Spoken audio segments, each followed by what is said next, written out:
Bonjour à tous et bienvenue sur le plateau de Bonjour chez vous pour notre 500e épisode. Yeah! Hurrah! Bravo à tous, bravo à tous les chroniqueurs, à tous les invités et à la régie aussi. Et à toi aussi. Et à moi bravo. aussi. Bravo, Evelyne Lebeau. Exceptionnel. Et pas une ride. Merci. 500 et pas une ride. Pas une ride, bon, ça, on ne verra pas sans maquillage, quoi, mais... Ah, bravo. Ça ressemble à un anniversaire, hein. Il y a la joie. 500, ça fait beaucoup. Oui, ben, je voulais qu'il y ait un gâteau avec 500 bougies, mais bon, ça n'a pas été accepté. Ah, mais ça, c'est la sécurité incendie, ça passe pas à 500 Ouais, bougies. c'est pour ça. En tout cas, c'est 500 épisodes glorieux qu'on a fait ensemble, ça me réjouit. On a eu vraiment tous du temps vraiment fantastique tous ensemble, on a été bénis. Si tu permets, je voudrais rappeler les 500 titres qu'on a eus.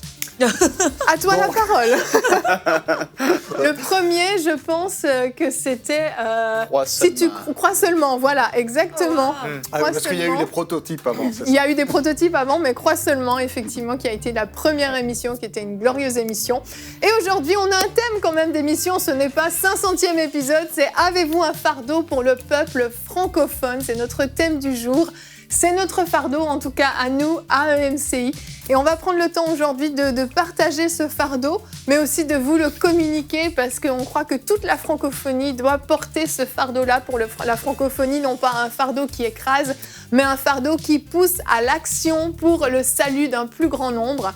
Et on va ensuite avoir la rubrique C'est mon histoire avec Jean-Luc Traxel, cet évangéliste qui est vraiment en feu, pas seulement pour la francophonie, pour l'Europe et pour le monde entier même, qui justement lui aussi nous a partagé son fardeau pour le salut du plus grand nombre. Donc ce sera en deuxième partie d'émission.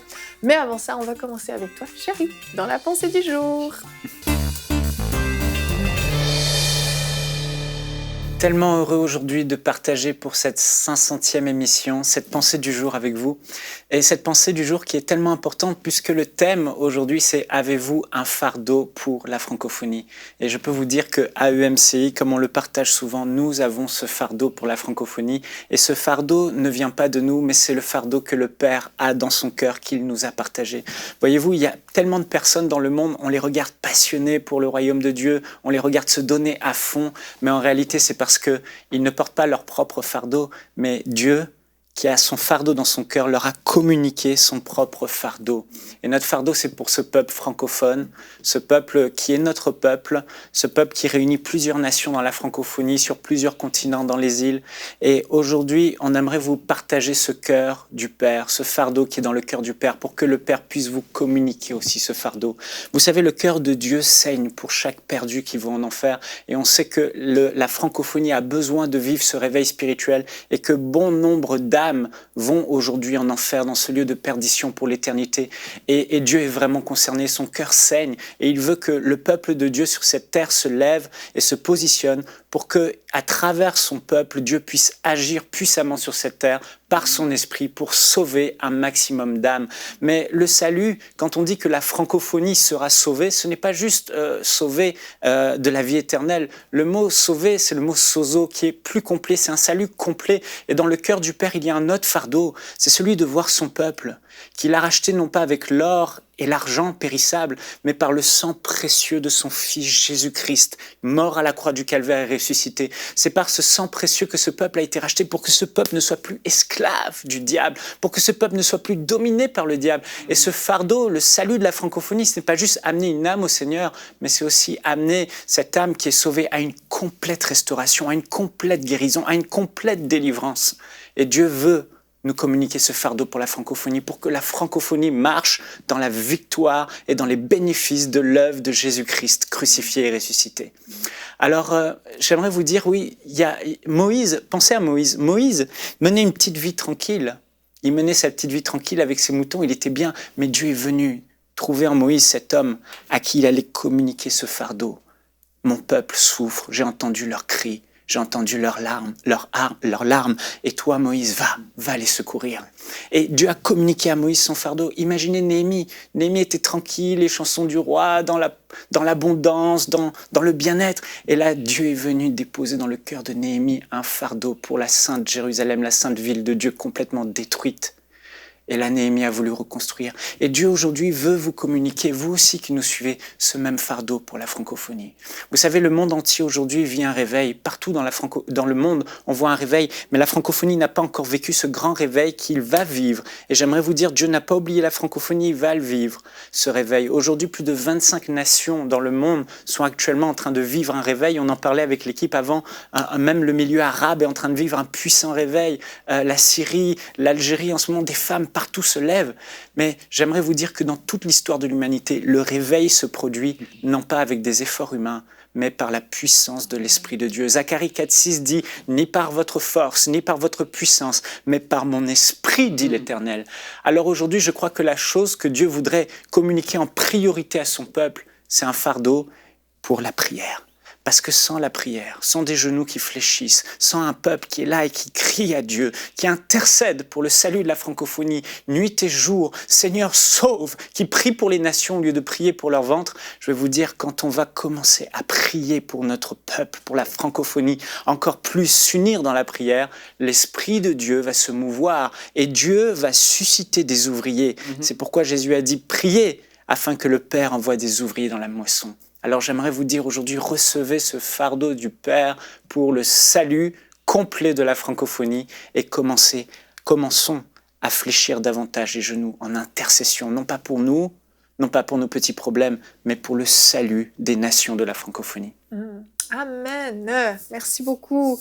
Alléluia. Le salut de la francophonie, c'est notre cœur à tous à EMCI. Et c'est ce qu'on s'efforce aussi de communiquer à tous ces téléspectateurs qui nous suivent. Et souvent, les gens nous disent « On a l'impression que vous faites partie de ma famille. Vous êtes chez moi tous les jours. J'ai l'impression de vous connaître. » Et on n'est pas juste une petite équipe à EMCI, ceux qu'on connaît, mais on est toutes ces personnes dans la francophonie qui sont des représentants de MCI. Il y a cette famille des partenaires qui soutient, qui portent MCI, mais il y a aussi toutes ces personnes qui nous suivent tous les jours, qui partagent les émissions à d'autres, qui partagent la chaîne. Et tous ensemble, en fait, on peut porter ce fardeau et arriver nous seuls. On ne pourra pas mener à bien cette grande mission que Dieu nous a communiquée. On a besoin des uns des autres et on a besoin de travailler ensemble. Il y a un verset dans la parole de Dieu, c'est notre verset du jour, c'est Romains 10, 14. C'est un verset qui fait beaucoup réfléchir, je trouve. Comment donc invoqueront-ils celui en qui ils n'ont pas cru? Et comment croiront-ils en celui dont ils n'ont pas entendu parler? Et comment en entendront-ils parler s'il n'y a personne qui prêche? Et notre rôle à EMCI, c'est certain, c'est aussi de prêcher l'évangile, la bonne nouvelle de Jésus-Christ qui est mort et ressuscité pour pouvoir nous sauver, mais aussi ce fardeau que tu as eu, chérie, à la création d'enseigne-moi.com, mon peuple périt faute de connaissances. Et EMCI, c'est une voix dans la francophonie, c'est une voix qui parle, mais encore une fois, à nous seuls, c'est pas suffisant. Et j'aimerais vraiment que dans cette émission, on puisse transmettre ce fardeau qu'on a, nous, ici à EMCI, à vous tous qui nous regardez, pour que vous repartiez vous sentant pleinement impliqués dans cette grande vision pour la francophonie. Oui, j'aimerais déjà continuer par rapport à ce que j'ai dit au début. Et j'ai parlé dans ma pensée en fait de l'importance de la prière. Je l'ai souvent partagé à l'équipe en fait, c'est que au moment où j'ai reçu la vision d'Enseigne-moi de MCI, c'était en 2004 et j'ai parlé à Jérémie, Annabelle, mais dans les semaines qui ont suivi en fait cette visitation pour la vision, je me suis réveillé un matin, 3 matins en fait successifs, et en me réveillant, je prophétisais. Donc, c'est-à-dire, je me réveille et des paroles sortent de ma bouche. Les premières paroles de mon réveil, je prophétisais et j'entendais ce que je disais. J'étais moi-même surpris par ce qui sortait. Et ça m'est arrivé que des rares fois dans ma vie et intensément à 3 reprises. Et une de ces paroles, la première chose que Dieu m'a dit, c'est que le seul lien qu'il y a entre cette œuvre et moi, c'est la prière. Et quand on reprend ce que je disais dans la pensée, Zacharie 4,6, ni par force, ni par puissance, mais par mon esprit. On comprend que pour que l'Esprit de Dieu agisse, lui seul qui peut sauver, lui seul qui peut délivrer, lui seul qui peut guérir, pour que l'Esprit de Dieu agisse, il faut la prière. Ce n'est pas une question de théologie, de doctrine, de connaissances intellectuelles ou de beaux discours qui vont sortir de notre bouche dans ce qu'on fait à EMCI, mais c'est vraiment une histoire de l'Esprit de Dieu qui prend ses paroles, quelles qu'elles soient, qui agit pour accomplir le surnaturel. Et j'aimerais encourager en fait tous ceux qui nous regardent en fait à porter cette œuvre dans la prière. Parce que plus vous prierez pour cette œuvre, plus les prédicateurs qui vont venir et être exposés à cette œuvre et parler, tous ceux qui vont parler dans ces microphones diffusés dans les nations, il y aura une puissance qui va accompagner ça. Pas parce que ce sont des gens importants ou qui ont une grande connaissance, mais parce que l'Esprit de Dieu agit à travers eux. Ouais. C'est important.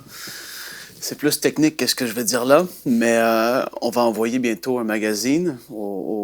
Pendant que cette émission est diffusée, c'est pas encore envoyé. Puis il va y avoir des newsletters aussi qui vont être envoyés à quelques reprises, à tous les mois ou un peu plus. Et puis les gens, c'est important qu'ils puissent comprendre qu'on est une famille et qu'au travers de ces newsletters-là et au travers des magazines qui vont être envoyés, il va y avoir des sujets de prière aussi pour lesquels ils vont pouvoir prier et nous soutenir dans la prière. Et ça, c'est très important parce que on veut vraiment que les gens comprennent qu'on est une famille et qu'on ne veut pas faire ça seul et on ne peut pas faire ça seul. Ça se peut pas. Tu ne peux pas porter ce fardeau-là seul, c'est impossible. Et on a vraiment besoin de s'unir encore plus, davantage en fait pour la francophonie et ça, c'est très important. Et pour les gens, justement, qui n'ont pas reçu peut-être encore de courriel par rapport à EMCI, des newsletters et tout ça. Comme je dis, c'est plus technique que ce que je dis, mais ils doivent vraiment pouvoir accepter qu'on leur envoie des newsletters. Et j'en profite juste pour le dire tout de suite parce que c'est important pour pas qu'ils se sentent délaissés. Mais on veut pouvoir communiquer avec toute la famille des partenaires au large. C'est-à-dire Faut pas bloquer notre numéro, là. Par email. Ils vont avoir reçu un mail venant de MCI qui va leur dire « Vous devez nous donner la permission de vous envoyer des newsletters. » Et puis les gens doivent l'accepter. Donc, je fais juste le dire rapidement parce qu'il y en a qui vont dire « Mais j'ai pas reçu ma newsletter, et où? » Et puis, on veut pas qu'ils se sentent délaissés parce qu'on est ensemble et on fonce comme un seul homme. Oui. C'est ça, on est une émission qui s'appelle Bonjour chez vous. On arrive chez vous et on est content d'être chez vous parce qu'on est dans cet esprit de famille.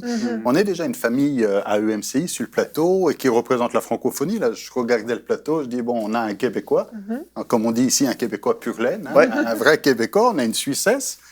On a un Français des îles, on a un Africain comme moi, né en Afrique, et on a une vraie Française, ou j'allais dire un peu belge aussi, parce qu'elle mange des frites.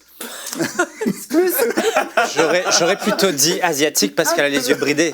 Il y a quand même mais on parle de la francophonie, là. un petit côté coréen quand même chez elle. Mais on salue tous les La francophonie coréenne. de la Corée du Sud qui nous suit certainement. C'est ça, mais c'est ça la francophonie. Puis on est une famille.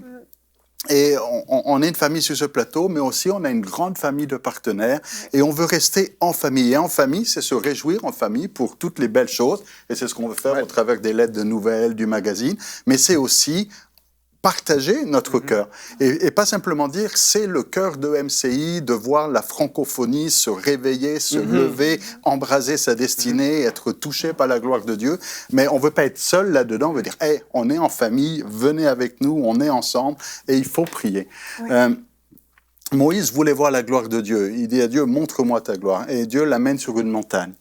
Jésus amène Pierre, Jacques et Jean sur une montagne. C'est la montagne de la transfiguration. Mais il dit qu'il les amène sur la montagne pour prier. Et c'est alors qu'ils montent pour prier qu'ils voient Jésus dans sa gloire. Et c'est ce qu'on a besoin, c'est ce que vous avez besoin, c'est ce qu'on a chacun besoin de voir Jésus, mais dans sa gloire, sa magnificence, son visage comme on ne l'a jamais vu. Et alors, quand ils redescendent dans la vallée, mais tout est différent. Parce que les 9 disciples qui étaient dans la vallée, qu'est-ce qu'ils font? Ils sont en train de discuter avec les scribes et les pharisiens, à savoir pourquoi ils n'ont pas réussi à chasser le démon dans cet enfant. Le père avait amené son fils et il y avait un besoin ici. Et ils posent la question à Jésus, mais pourquoi est-ce qu'on n'a pas pu? Et elle est triste, cette question. Parce qu'ils disent à Jésus, pourquoi est-ce qu'on n'a pas pu chasser le démon, alors que quelques chapitres avant, Jésus en avait choisi 12 en leur donnant le pouvoir de chasser les démons. Donc, ils ont le pouvoir, et là, ils disent, on n'a pas pu. Ouais. Mais qu'est-ce qu'ils sont en train de faire quand Jésus descend? Ils sont en train de discuter. Ils sont en train de théologiser, ils sont en train de faire des grandes théories sur, et Jésus dit, mais cette espèce de démon ne sort que par la prière. Et on a besoin d'aller sur la montagne. Alors, bon, peut-être parce que je suis d'un autre siècle, je me souviens d'un vieux chant, puis quelques-uns on s'en souvient, qui dit « Je veux monter sur la montagne ». Non, je veux monter sur la montagne. C'est là que l'on rencontre Dieu. Tu connais ça, toi? Je pensais que c'était un autre de Sion, la montagne de Sion. Ah, Non. Je vais monter sur la montagne. Ici, on fait référence aux années 50, aux années 60. Hein. Bon, voilà, ça... Désolée, je Mais- n'étais pas née, Jonathan. Mais juste pour dire, nous avons besoin ensemble, en famille, de monter sur la montagne, de prier ensemble, de porter ce fardeau. Plus on est nombreux à porter le fardeau, et plus c'est facile, et plus c'est léger. Amen. Annabelle, non, je pensais Non. que tu voulais Ah, ok, parler. oui. Je voulais dire que le fardeau pour le peuple francophone, il peut se manifester de façon différente en fait selon chaque personne, et ce serait se limiter que les gens se disent ok, si c'est ça avoir un fardeau pour la francophonie, c'est d'être dans une émission, d'être visible peut-être dans les médias, mais en fait c'est pas que ça avoir un fardeau pour la francophonie, c'est chacun, on est un corps, on est des membres différents, et selon le membre que l'on est, la fonction que l'on a dans le corps de Christ, bah, notre fardeau pour la francophonie va s'exprimer de façon différente. Et quand on parle des partenaires, c'est un vrai fardeau pour la francophonie. Ouais. Tu te dis, je ne suis pas visible, peut-être que je ne viendrai jamais ici dans les studios, mais ils font des choses que moi, je ne peux pas faire. Je veux soutenir cette œuvre. Cette personne qui soutient cette œuvre a un réel fardeau pour la francophonie qu'on peut pas mépriser, qu'on peut pas limiter ou juste oublier. Et quelquefois, nous-mêmes, on n'en a pas conscience. On se dit, bah, moi, j'ai peut-être pas de fardeau pour la francophonie, mais quelqu'un qui soutient EMC, c'est quelqu'un qui a un vrai fardeau pour la francophonie. Quelqu'un qui prie, qui a à cœur de prier pour les sans domicile fixe en France, par exemple, parce que c'est la période d'hiver, etc., qui met en place des actions. C'est quelqu'un qui a un fardeau pour la francophonie. Et si chacun, en fait, fait ce que Dieu l'appelle à faire, on va se rendre compte que toute la francophonie va être atteinte, toute la francophonie va être impactée. Et ce qui est merveilleux à travers le média et à travers la télévision, c'est qu'on a, nous, cette grâce que de pouvoir recevoir toute une diversité de membres du corps de Christ pour pouvoir impacter un maximum et qu'il y ait vraiment une amplitude dans cette voie qu'on est. Mais je veux vraiment le dire aux gens, ce que tu fais pour la francophonie, ça démonte ton fardeau, donc ne t'exclus pas de cette mission. Amen. Oui, c'est ce que dit Annabelle, c'est tellement vrai. Si en fait les frères et sœurs qui nous soutiennent, cette famille de partenaires, aujourd'hui on a à peu près environ 10 000 partenaires mensuels qui nous soutiennent, sans compter tous ceux qui font des dons ponctuels. Et c'est déjà l'expression d'un fardeau pour la francophonie, puisqu'ils ont adhéré à la vision, ils ont cru avec nous dans cette vision du salut pour la francophonie, et ils croient avec nous en soutenant mensuellement, en soutenant ponctuellement, chaque fois qu'on communique nos besoins. Vous êtes là, vous nous soutenez, vous êtes avec nous, et c'est la preuve de votre amour en fait pour l'œuvre du Seigneur à travers EMCI. Et déjà là, vous êtes avec ce fardeau. Et c'est vrai que quand je partage la prière, c'est parce qu'en fait, on veut que ça aille plus vite, on veut que les âmes soient encore plus sauvées. Et aujourd'hui, c'est premièrement, oui, vous remerciez vous tous qui soutenez cette œuvre, mais vous dire aussi, et si on allait plus loin dans la prière, je crois qu'on va mettre en place dans les mois qui vont suivre des choses sérieuses vis-à-vis de la prière, parce que le Seigneur nous parle vraiment fortement en disant bah, c'est bien, là les fondations sont mises, mais maintenant vraiment il veut un autre niveau dans l'intercession et la prière, et on vous communiquera tout ça. Pendant des années, on regardait un petit peu les autres nations. J'ai entendu le terme anglophonie il n'y a pas longtemps. Je ne pense pas que ce soit dans mon dictionnaire. On mais en dit tout cas, les anglophones. les anglophones ou d'autres.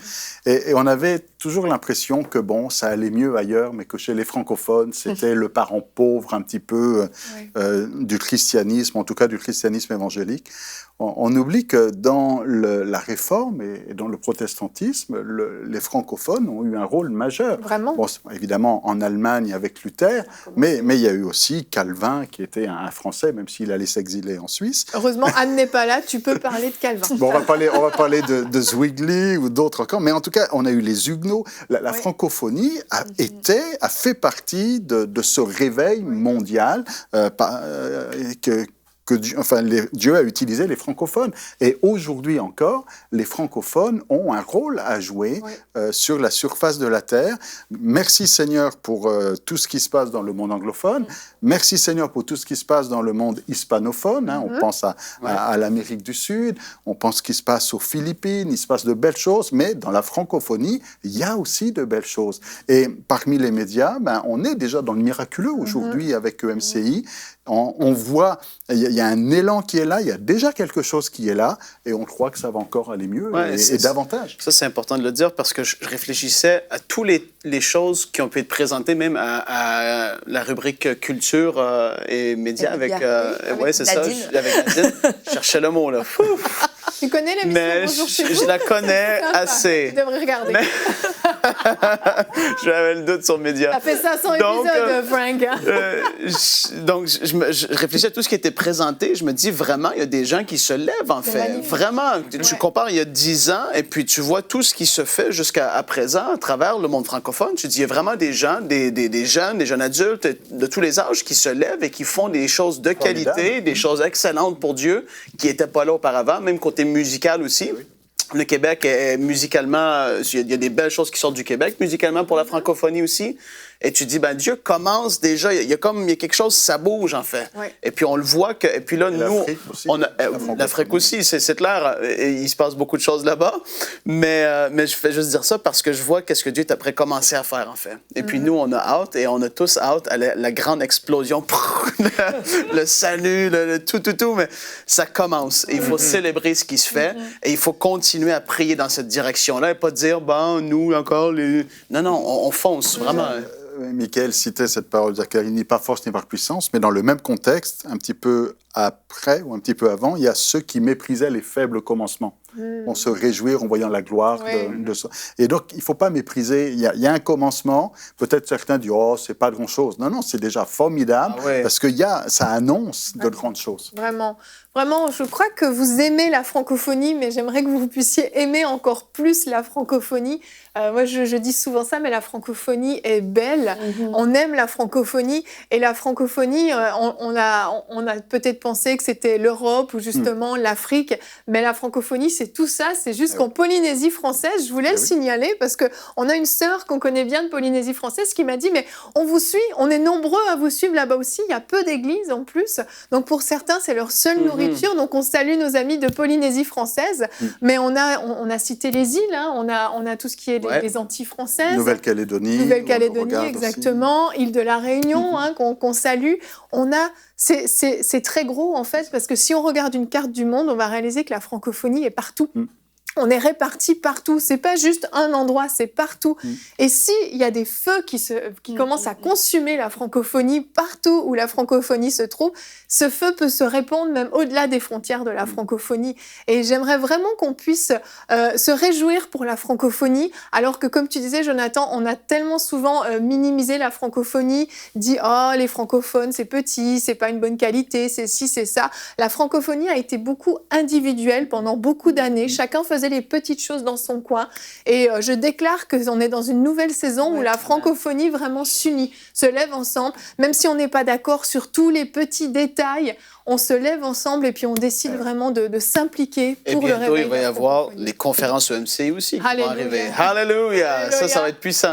On veut faire les choses bien, donc ça s'en vient. Il faut être patient, mais quand ça va commencer, ça va être super, extraordinairement glorieux. Amen. Comme c'est la 500e, juste rappeler que l'émission s'appelle Bonjour chez vous. Et non pas Have a good day, non pas Guten Morgen, non pas Buongiorno, non pas Buenos dias, non pas Yom Tov, mais bonjour chez vous. Wow, c'est en français. Tu sais parler plein de langues. Non, je voulais le dire en arabe, mais je ne sais pas comment. On va découvrir maintenant l'histoire de Jean-Luc Traxel et vous allez voir que lui aussi a un fardeau pour le salut des âmes et il nous l'a communiqué dans la rubrique « C'est mon histoire ».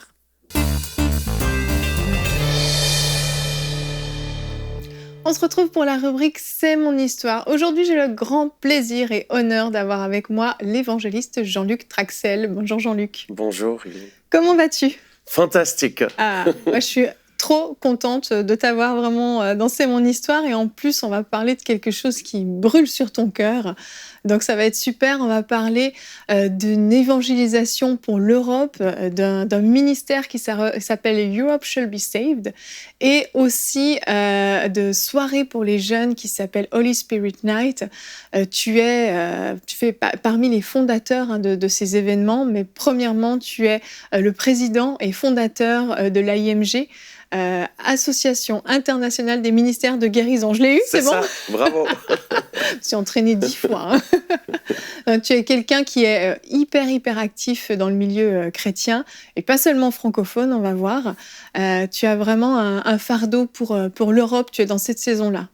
C'est ça. Je pense qu'aujourd'hui, c'est sûr que mon cœur brûle pour l'Europe, parce que depuis enfant, à l'âge de 5 ans, j'ai donné ma vie à Jésus, et à 6 ans, j'ai été baptisé du Saint-Esprit d'une façon surnaturelle, et quand j'ai reçu ce feu, j'ai entendu l'appel de Dieu pour devenir évangéliste, amener l'évangile à cette génération, mais aussi j'ai entendu audiblement la voix du Seigneur qui disait « l'Europe sera sauvée ». Et c'est quelque chose qui vibre au-dedans de moi, tout en croyant aujourd'hui que c'est pas juste l'Europe que Dieu veut visiter, mais c'est vraiment l'ensemble des planètes, de la planète Terre. C'est déjà bien. On va commencer par celle-là. Et Europe Shall Be Saved, c'est donc un ministère. Comment ça fonctionne ? Comment ça se passe ? Alors, Europe Shall Be Saved a débuté il y a 2 ans. Simplement de par le fait que ça fait des années que personnellement et de nombreux autres ministères, on travaille en Europe et ça a été difficile pendant des années. C'était vraiment le désert. Et pour faire cette longue histoire courte, il y a quelques années, quelque chose s'est passé dans l'atmosphère, il y a quelque chose qui a changé. Ce qui était impossible est devenu possible. Les petites foules de quelques dizaines de personnes ont passé à plusieurs centaines, quelques milliers, et aujourd'hui on a quelques dizaines de milliers de personnes. Les personnes qui se tournaient vers le Christ de très peu lors de campagne. Aujourd'hui, personnellement, je vois chaque mois plusieurs milliers de personnes se tourner au Seigneur en Europe. Et c'est comme ça que l'Europe sera sauvée a débuté. En voyageant dans les différents pays et en regardant ce qui se passait, en discutant avec les uns et les autres, il s'est avéré que Dieu est en train de faire quelque chose, pas juste dans une église ou dans une dénomination, mais c'était d'une façon continentale. Et j'ai invité différents leaders clés pour se mettre autour d'une table, pour prier, rechercher la face de Dieu. Et à la fin de ces 48 heures, tous ces leaders qui sont connus, la plupart, dont certains viennent de l'étranger, tels que Daniel Kolenda, qui a repris le ministère de Reinhard Bonnke, Heidi Becker, mais des gens comme Peter Vance, Paul Manwaring et d'autres, peu importe, mais également des chefs d'entreprise, des gens, un catholique théologien, Johannes Hartel. À la fin de ces 48 heures, tous ont dit on dépose nos égos et nos logos pour travailler ensemble, pour ramener l'évangile en Europe. Et l'objectif, c'est que dans les prochaines années, on puisse voir 100 millions de personnes qui se tournent vers le Seigneur Jésus-Christ. Waouh, rien que ça, c'est énorme. C'est énorme et c'est possible parce que quand on voit les foules qui se réunissent en fait dans ces rassemblements, c'est extraordinaire. Et tu as parlé de catholiques même. Et les catholiques eux aussi sont touchés et découvrent en fait le Seigneur, donnent leur vie au Seigneur. Et on a des images qui sont absolument extraordinaires dans des églises catholiques, des réunions. Comment ça se passe ? Alors, ce qui se passe aujourd'hui, c'est que c'est vraiment un mouvement de Dieu. Et j'aimerais juste encourager ceux qui nous regardent. C'est pas juste au niveau européen, c'est au niveau global. Des choses similaires sont en train de se passer en Amérique latine, en Afrique, quand on entend les rapports, en Asie. Donc, c'est vraiment quelque chose que Dieu est en train de faire. Je crois vraiment, Evelyne, qu'on arrive à la fin des temps. Et entre autres, quand on parle de la fin des temps, beaucoup parlent des aspects négatifs, mais dans la parole de Dieu, il est clairement dit que dans les derniers temps, il y aura une effusion de son esprit. Et c'est ce qui se passe aujourd'hui. Il y a une génération qui a faim et soif de Dieu, de la présence de Dieu, pas de la religion, pas des blablabla, mais qui veulent expérimenter Dieu dans leur vie, dans leur quotidien.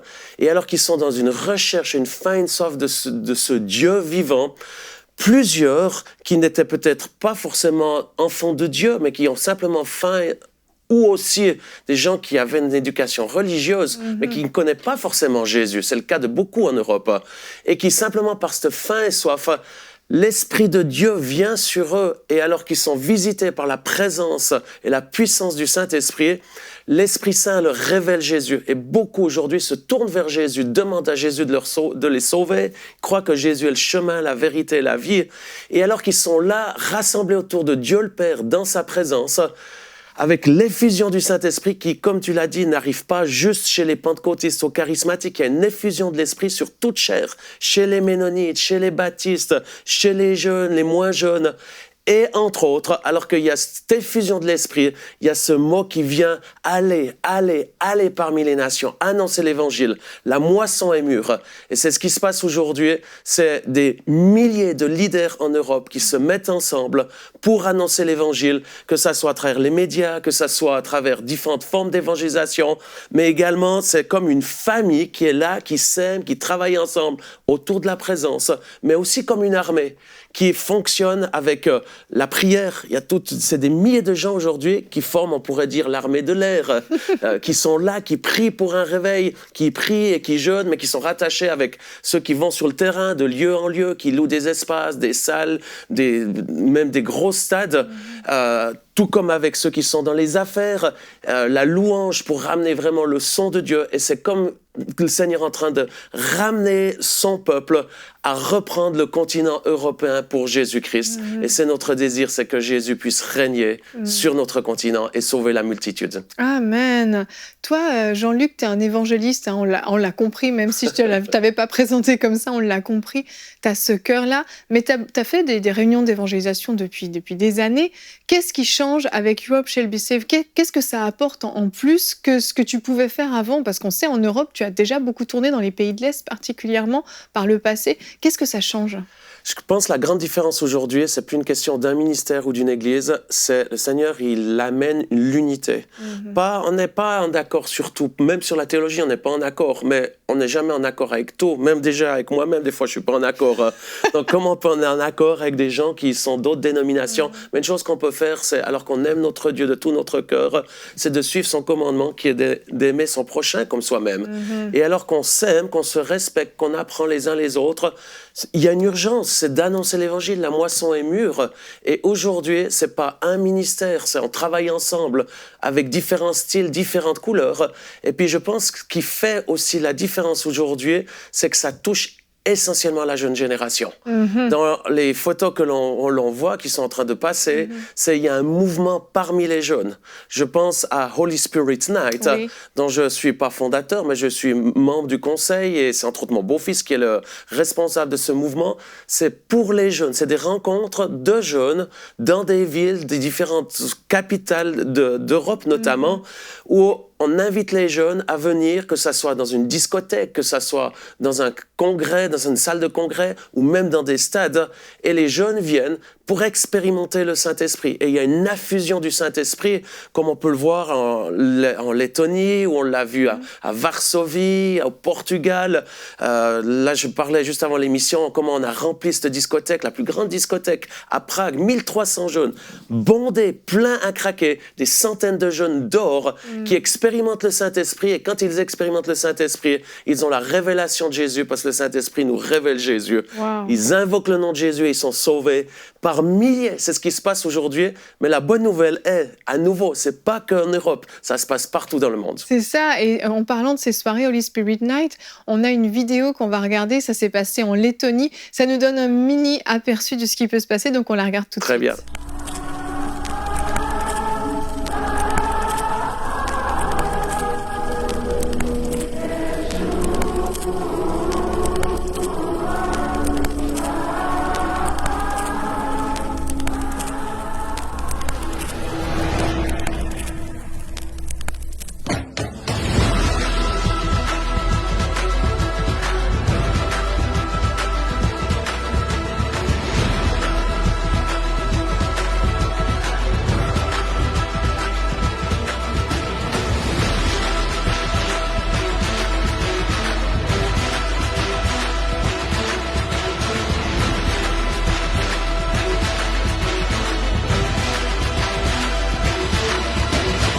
Jean-Luc, c'est extraordinaire parce que c'est des jeunes, on l'a vu sur la vidéo, des très jeunes même parfois, et ils ont l'air d'être tellement en train d'adorer le Seigneur, louer le Seigneur. Il y a un feu dans ces soirées, vous vivez des choses extraordinaires. Toi, ton cœur brûle pour ça? je suis né pour ceci. Amen. Je suis né pour le réveil et je ne vais pas mourir avant de voir mon continent européen être sauvé. Mais aussi, récemment, le Seigneur a vraiment parlé. Il m'a dit, Jean-Luc, je ne veux pas que tu aies juste le cœur pour une nation ou un continent, mais pour cette génération. Et mon cœur brûle pour cette génération. C'est le temps de la moisson. C'est le temps que Dieu veut visiter votre région, votre pays. Il veut sauver votre continent. Et je peux le déclarer aujourd'hui avec conviction. Pas seulement l'Europe sera sauvée, mais l'Afrique sera sauvée. L'Amérique sera sauvée. L'Australie, l'Asie sera sauvé dans le nom de Jésus. Amen. Et c'est ce qu'on voit aujourd'hui. Il y a entre autres un des mouvements où je fais partie, c'est le Global Evangelist Alliance, que je suis en co-leadership avec Daniel Kolenda, le successeur de Reinhard Bonnke. C'est actuellement, il y a une génération d'évangélistes qui se lèvent pour annoncer l'évangile. On vient de remplir un stade à Orlando avec 55 000 personnes. Dans quelques semaines, on va se rencontrer à Sao Paulo. On n'a pas loué un stade, mais on a pris le plus grand stade, 65 000 personnes. Quand on a mis les tickets à vente, en moins d'1 heure, tout était vendu. Et quand on a vu cette faim et soif, on a dit, OK, louons le deuxième stade à Sao Paulo, deuxième plus grand, 45 000 places. En moins d'1 heure, de nouveau, les 45 000 tickets ont été vendus. On s'est dit, il y a quelque chose de Dieu. Dieu est en train de faire quelque chose. Et je crois réellement, le 8 février, connectez-vous sur les réseaux sociaux. Vous pouvez aller sur ma page Instagram ou Facebook ou simplement vous allez googler, vous allez trouver les informations. Vous serez en direct de ce qui se passe actuellement. Et on a loué le 3e stade en même temps, même journée, le 8 février, en Brasilia. Et puis là, de nouveau, 45 000 places vendues en moins d'1 heure. Et aujourd'hui, il y a une liste, en plus de tous ceux qui sont inscrits, de 180 000 personnes qui aimeraient venir à cet événement. Ça va être glorieux. Et c'est pas juste un événement, c'est ce que Dieu est en train de faire aujourd'hui. Il est en train de déverser cet esprit de réveil qui va toucher des régions, des villes et surtout cette génération qui vont se tourner par centaines de milliers, des régions entières vont se tourner vers le Seigneur. Et quand je dis vont, c'est déjà en train de se passer. Amen. Je le vois chaque mois, je vois des milliers de personnes être touchées, sauvées, baptisées du Saint-Esprit et avec la manifestation du royaume de Dieu, notamment avec des guérisons extraordinaires. Ah oui, c'est clair, il y a des guérisons, des effusions du Saint-Esprit. C'est pas juste des soirées classiques, entre guillemets, d'enseignement, c'est qu'en fait, il y a la gloire de Dieu qui se déverse. Et Jean-Luc, il y a des gens qui nous écoutent, ils ont bien compris ton cœur, mais tu disais, c'est pas l'affaire d'un seul ministère, d'un seul évangéliste, c'est l'affaire de tous. Est-ce que des gens qui nous écoutent, qui sont pas appelés au ministère, peuvent eux aussi participer à ce réveil qui a lieu? Parce que c'est comme le temps de la moisson, tu le disais. Ta question, c'est ma préoccupation principale, c'est d'encourager chacun à prendre sa place dans cette famille armée. Quand on est en famille, j'ai 4 enfants, lorsqu'on se met autour de la table, tous mes enfants, mon épouse, on a tous une voix, on a tous une place qui est réservée où on profite, on partage le repas, on se réjouit en famille. Aujourd'hui, la famille de Dieu, notre Père qui est aux cieux, il nous invite à venir autour de lui, dans sa présence. Et vous avez une place, que vous soyez jeune, moins jeune, que vous soyez africain, australien ou européen, ou peu importe la couleur de la peau, votre histoire, Dieu vous appelle, il veut vous choisir, mais pas seulement il vous choisit, il vous établit afin que vous alliez et que vous portiez du fruit. Donc chacun d'entre vous, que ce soit dans le monde des affaires, même le monde politique, le monde sportif, dans l'éducation, Dieu veut vous utiliser et c'est pour ceci que je vous encourage en tant qu'individu, en tant que famille, mais aussi en tant que nation et même en tant que continent. Prenez votre place dans ce que Dieu est en train de faire. Permettez le Christ de se lever en vous afin que vous puissiez manifester sa gloire avec puissance là où Dieu va vous envoyer. C'est le temps de la moisson. Alors allez-y, allez-y avec foi. Jésus est avec vous et vous verrez la gloire de Dieu. Dans le nom de Jésus, soyez bénis abondamment. Amen. Merci Jean-Luc d'être venu partager ton cœur. J'ai voulu que tu en parles dans la rubrique C'est mon histoire parce que c'est ton histoire, cette histoire-là, mais c'est notre histoire à tous aussi. On va tous être acteurs dans ce qui se passe et merci de te lever, de payer le prix, parce que oui, tu payes le prix. Merci de faire ça pour non seulement la francophonie, l'Europe, mais le monde entier, comme tu le dis. Tu es vraiment un acteur dans toute cette histoire et merci de le faire et que Dieu continue cette œuvre extraordinaire. Merci beaucoup, Evelyne. Merci à toi. Gloire à Dieu, et on veut terminer cette émission en vous remerciant encore tous, vous, la famille des partenaires. Et vraiment, sans vous, EMCI ne pourrait pas aller aussi loin, aussi vite. On a besoin de vous et on vous remercie non seulement pour votre fidélité, mais aussi parce que on sait le sacrifice que vous portez, que vous payez en nous soutenant tous ces mois consécutifs, et votre engagement compte pour nous. Et puis peut-être il y a certains qui nous écoutent, qui disent mais comment faire pour devenir membre de cette famille des partenaires? Il vous suffit simplement de vous rendre sur le site emcitv.com/don, tout simplement, et vous pouvez faire partie de cette famille des partenaires. Donc on est heureux vraiment pour cette 500e émission, heureux pour votre fidélité. Merci à vous tous qui nous suivez régulièrement, qui nous supportez parfois, qui riez avec nous, qui priez avec nous, qui pleurez avec nous. On se réjouit, puis on continue pour 500 nouvelles émissions. On s'arrête pas, on est hyper motivés. Merci à tous de nous avoir suivis. Je vous souhaite de passer un excellent week-end dans la présence de Dieu, et on se retrouve la semaine prochaine. Soyez tous abondamment bénis. Il faut dire bonjour chez vous, là. Et bonjour chez vous.